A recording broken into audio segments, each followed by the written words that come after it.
Well, now let's return to the latest situation in Libya. For more there, let's now cross live to the former US Congresswoman and presidential candidate Cynthia McKinney. She's joining us live from Tripoli. Thanks very much indeed for being with us here on RT. Firstly, can you tell us what you're doing in Libya at this dangerous time? Well, I came here because I wanted to know the truth. I understood that what I was hearing from the U.S. press was laden with propaganda. Of course, we know that the Pentagon has something called perception management. And so they are in the business of utilizing the mighty Wurlitzer, which is the propaganda, and they do use that to affect the way people think about what they're doing.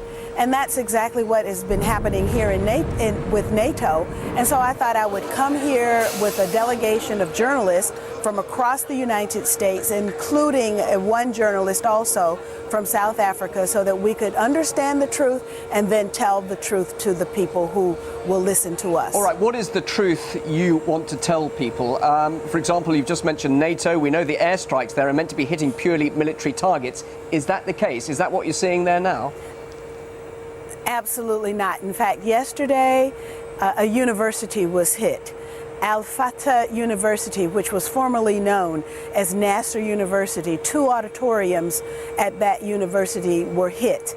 And I had the opportunity to speak with the dean of the political science department, and he was literally shaking with anger. He was so angry at what had happened to his campus, to his university. And I visited Al-Qadra Hospital, and there I saw patients. This information is actually posted on the internet at WBAIX.org, where people can go and actually see what we saw, because we were allowed to videotape the patients in the hospital. There was one patient who could not tell his story because he was still in shock. There were patients there who had wounds that looked like they came from very specialized weapons. And so the issue of exactly what weapons are being used here is also of great importance. Let's talk about sorry to interrupt, we haven't got a lot of time. You mentioned specialist weapons. There is a lot of speculation that depleted uranium is being used in Libya at the moment. Any evidence of that from what you've seen?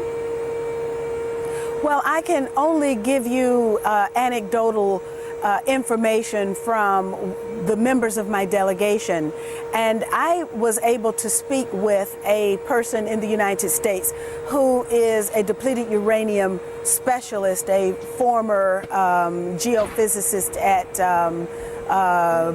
Lawrence Livermore Laboratory, and she told me, that was Lauren Murray, and she told me that if there was a metallic taste of the dust in our mouths, then more than likely it was depleted uranium.